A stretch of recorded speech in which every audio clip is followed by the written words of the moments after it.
हम देख रहे हैं यंग बाइट्स। मैं हूं आपके साथ पूजा ठाकुर। आज के हमारे आइडियाज़ एक्सचेंज के प्रोग्राम में मैं आपको मिलवाने जा रही हूं जम्मू यूनिवर्सिटी से स्पोर्ट्स एंड फिजिकल एजुकेशन के director doctor Dawood Iqbal ji. Sir, आपका बहुत बहुत स्वागत है यंग बाइट्स में। Thank you very much. Sir, जिस तरह से अगर हम फिजिकल एजुकेशन की बात करें या स्पोर्ट्स की बात करें तो किस तरह से आपका इस तरफ रुझान बढ़ा और बचपन में क्या एम था आपका बनने का? देखिए, हमारी कंट्री में स्पोर्ट्स जो है इसको एक रिलीजन की तरह देखा जाता है जी।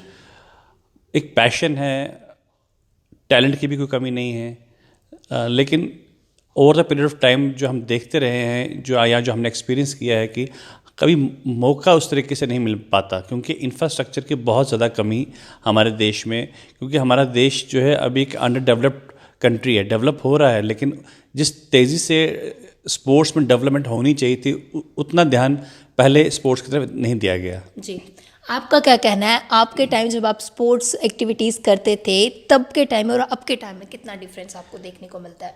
बहुत ज़्यादा डिफरेंस देखने को मिल रहा है, क्योंकि अब फोकस जो है प्रोफेशनली फोकस जो है स्पोर्ट्स की तरफ दिया जा रहा है। सरकार को समझ में आ गया है कि स्पोर्ट्स जो है एक इंटीग्रल पार्ट ऑफ लाइफ है। ये सिर्फ खेलना ही, सिर्फ खेल कूद ही नहीं है, बल्कि एक अपब्रिंगिंग जो है हमारी यूथ की जो है वो उसके लिए स्पोर्ट्स जो है एक बहुत ही अनिवार्य है और एक इंटीग्रल पार्ट है। जी, जिस तरह से मैंने आपसे पहले पूछा कि आपका स्पोर्ट्स की तरफ किस तरह से रुझान बढ़ा, आपका बचपन में एम था, आपने सोचा था कि मैं इस फील्ड में आगे बढ़ूंगा, या क्या कुछ एम था आपका?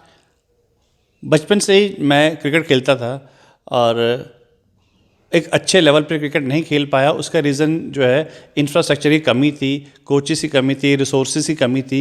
कभी भी किसी ने भी इस तरफ इतना ध्यान नहीं दिया कि जो बडिंग प्लेयर्स हैं या अपकमिंग प्लेयर्स हैं उनके लिए इंफ्रास्ट्रक्चर जो है वो सबसे इम्पॉर्टेंट चीज़ है। जहाँ तक मेरा मानना है, क्योंकि मैं अब पिछले 2 साल से इस डिपार्टमेंट में हूँ, जो मैंने देखा, जो मैंने पाया कि हमें जो है बचपन से ही जो है फोकस करना चाहिए बच्चे के ऊपर, एक स्टूडेंट के ऊपर।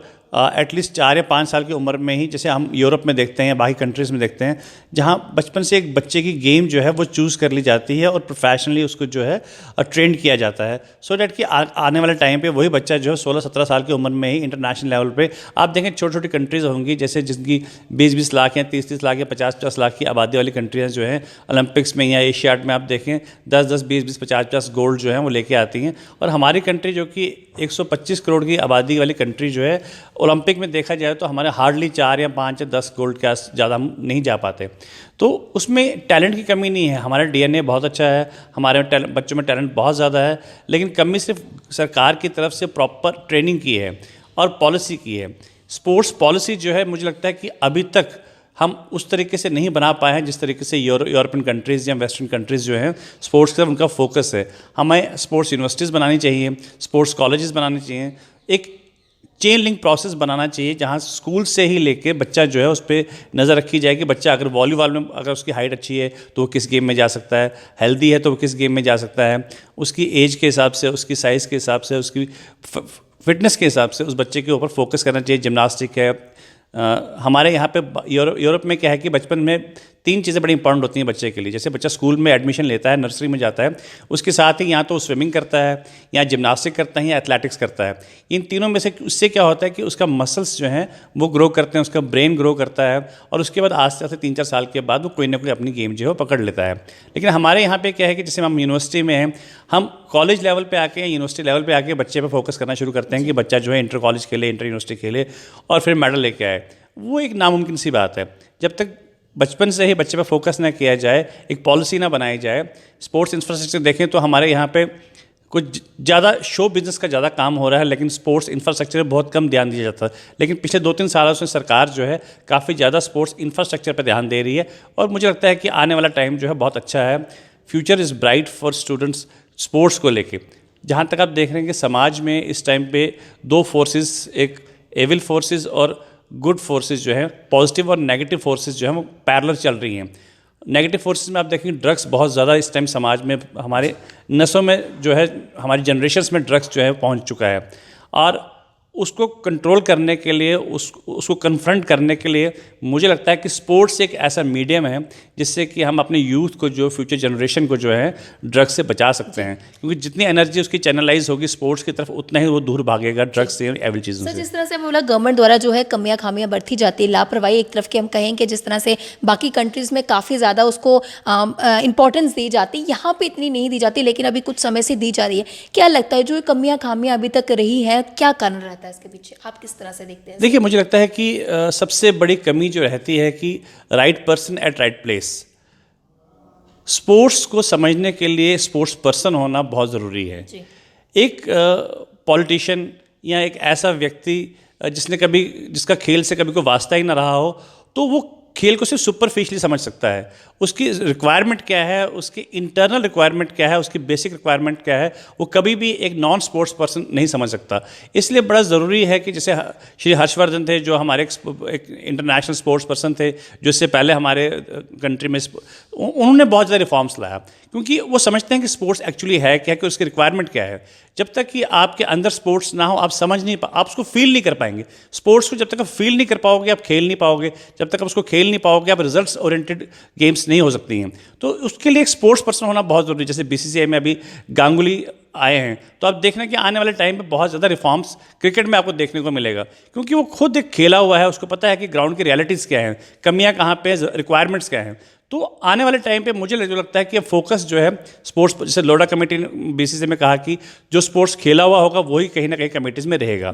तो स्पोर्ट्स तो बहुत इंपॉर्टेंट रोल प्ले करता है। अगर खासकर हम बात की जाए फिजिकल एजुकेशन की, जिस तरह से आपने बोला कि बाकी कंट्रीज़ में बचपन से ही जो है बच्चों को उस एक्टिविटीज़ में इन्वॉल्व किया जाता है ताकि वो आगे जाके अच्छा कुछ कर सके, एक्सेल कर सके, लेकिन क्या कहेंगे एक फिजिकल एजुकेशन कितना ज़्यादा इंपॉर्टेंट है और ये बच्चे को कब कब देनी चाहिए?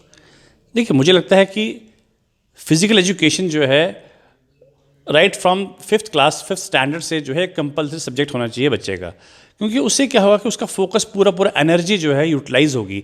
हमारा बच्चे जो है अंडर यूटिलाइज है आज की डेट में। हमारा बच्चा, आप देखिए, मोबाइल, कंप्यूटर्स या पबजी और इससे बाहर नहीं आ रहा है।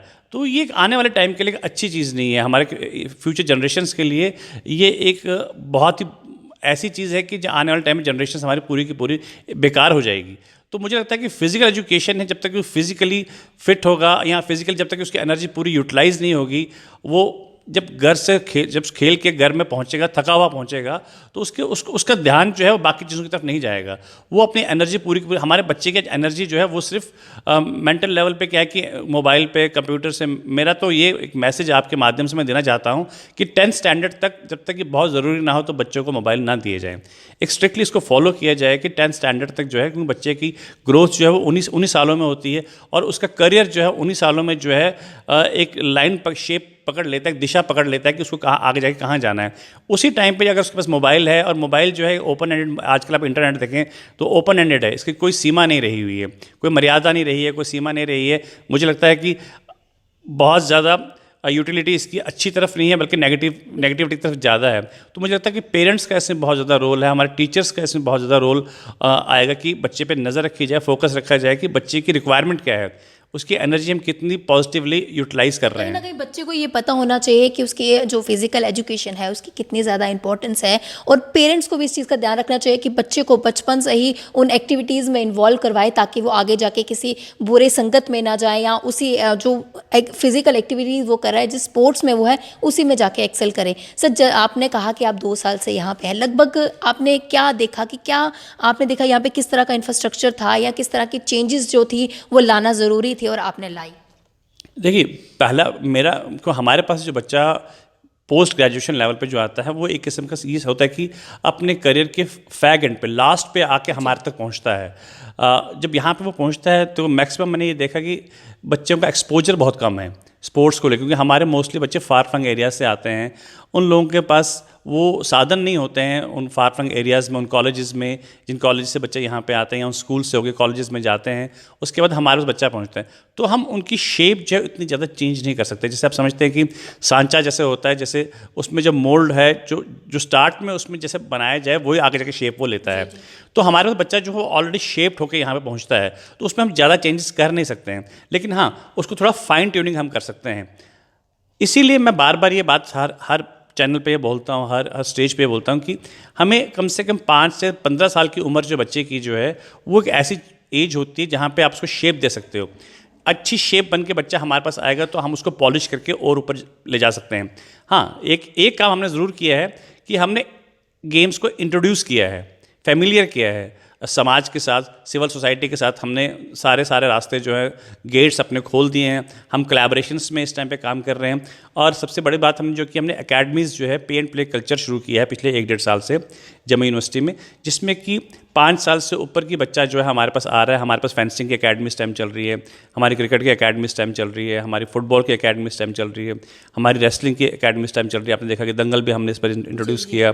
उसी तरीके से बॉक्सिंग हमारा चल रहा है, एथलेटिक्स बहुत अच्छा चल रहा है, जिसमें छोटी उम्र के बच्चे जो है हमारे पास इस टाइम अकेडमीज़ में जो है एनरोल हुए हैं। और बड़ा अच्छा रिजल्ट जो है वो नेशनल लेवल पे, स्टेट लेवल पे भी जितने भी इवेंट्स टूर्नामेंट्स हो रहे हैं उसमें बड़ा अच्छा रिजल्ट जो है वो लेके आ रहे हैं। जिस तरह से फॉर फ्लंग एरियाज़ के जो बच्चे हैं उनके रुझान की ओर भी ध्यान दिया जा रहा है। जिस तरह से दंगल जो है आपने इस बार इंट्रोड्यूस करवाया, काफ़ी अच्छा रहा, काफ़ी अच्छा रिस्पॉन्स भी आपको मिला होगा उसका।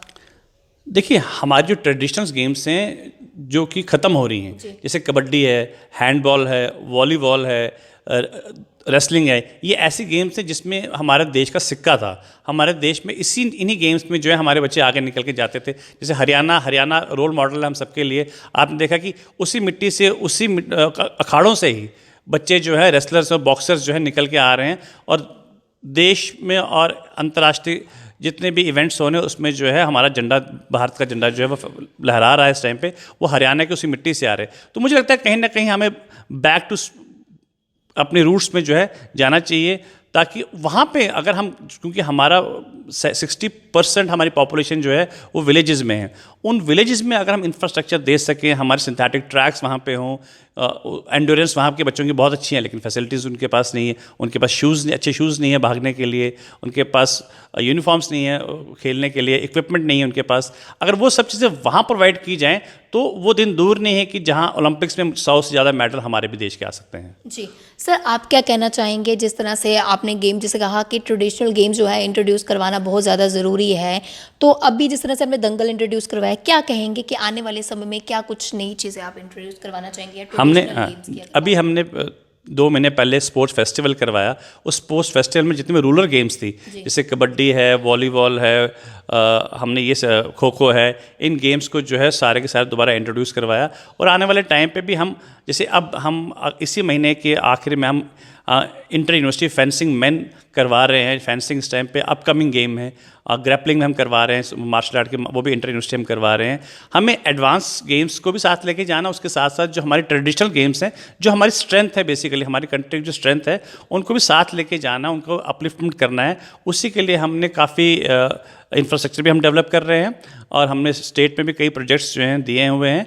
आई एम होपफुल कि वो प्रोजेक्ट्स हमें मिल जाएंगे। जितने भी पार्टिसिपेंट्स होते हैं ये कहाँ से आते हैं? अलग अलग डिस्ट्रिक्ट से आते हैं? हाँ, हमारे जम्मू प्रॉमिस मोस्टली जो है रूरल एरियाज़ है। जम्मू सिटी में वैसे भी आपने देखा क्लस्टर यूनिवर्सिटी के बनने से क्या हुआ कि जो मेजर सिटी के कॉलेजेस थे वो क्लस्टर यूनिवर्सिटी में चले गए, लेकिन हमारे मुफस्सिल कॉलेज जितने भी हैं, हमारे रूरल एरियाज़ के जितने भी कॉलेजेस हैं, वो सब के सब हमारे जम्मू यूनिवर्सिटी से एफिलिएटेड हैं। और मोस्टली बच्चे हमारा जो आता है वो रूरल एरिया से आता है। सर, क्या लगता है वो क्या देखने को मिलता है जिस तरह से हम जम्मू में या जम्मू यूनिवर्सिटी में ये हम प्रोग्राम, जिस तरह से आपने बोला स्पोर्ट्स फेस्टिवल आपने ऑर्गेनाइज करवाया था, ये जितने भी टूर्नामेंट आपके द्वारा करवाए जाते हैं, ज़्यादातर बच्चों का किन बच्चों का रुझान रहता है स्पोर्ट्स की तरफ? फार फ्लंग एरियाज़ का या सिटीज़ के बच्चों का भी ज़्यादा रुझान है? अनफॉर्चुनेटली सिटी के बहुत कम बच्चे हैं जो हैं कि स्पोर्ट्स की तरफ अट्रैक्टेड होते हैं, क्योंकि उनका फोकस मुझे लगता है कहीं ना कहीं शिफ्ट हो गया हुआ है।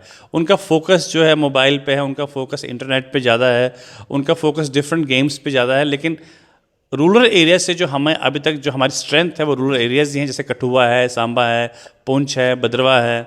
इन जगहों से अच्छा रिस्पांस मिल रहा है और वही बच्चे आगे जाके इंटर यूनिवर्सिटीज़ में ज़्यादा पार्टिसिपेट कर रहे हैं। जी सर, बहुत अच्छा आपने कहा, लेकिन कहीं ना कहीं दुख भी होता है कि सिटी के बच्चे जो है ज़्यादा रुझान नहीं रखते, ज़्यादा पार्टिसिपेट नहीं करते हैं। एक तरह की खुशी भी मिलती है कि लोग दूर दूर से आते हैं, फार फ्लंग एरिया से आते हैं, पार्टिसिपेट करते हैं। आपके द्वारा जो गेम ऑर्गेनाइज़ की जाती है उसकी जो है शान भी बढ़ाते हैं साथ ही साथ। सर, मुझे बताइए, हमारे माध्यम से जितने भी दर्शक आपको देख रहे हैं, चाहे वो आज के यंगस्टर क्यों ना हो, उनके लिए क्या एक संदेश देना चाहेंगे? मैं खासकर पेरेंट्स के लिए संदेश देना चाहता हूँ कि बच्चे की सोच लिमिटेड होती है, वो फ्यूचरिस्टिक नहीं होता है क्योंकि उसकी डेवलपिंग एज होती है, वो आगे नहीं देख पाता, ना ही उसके पास इतना एक्सपीरियंस होता है। लेकिन जो पेरेंट्स हैं, जैसे हम लोग हैं, हम भी पेरेंट्स हैं, हमें पता है कि हमें पास्ट में हमें क्या चीज़ की कमी थी हमारी लाइफ में और फ्यूचर के लिए हमें क्या होना चाहिए। इंस्टेड कि हम एक जनरेशन और वेस्ट कर दें, पेरेंट्स को चाहिए कि अपने बच्चों पे फोकस करें। आजकल स्ट्रेस बहुत ज़्यादा बढ़ रहा है, पेरेंट्स पे भी है, बच्चों पे भी है।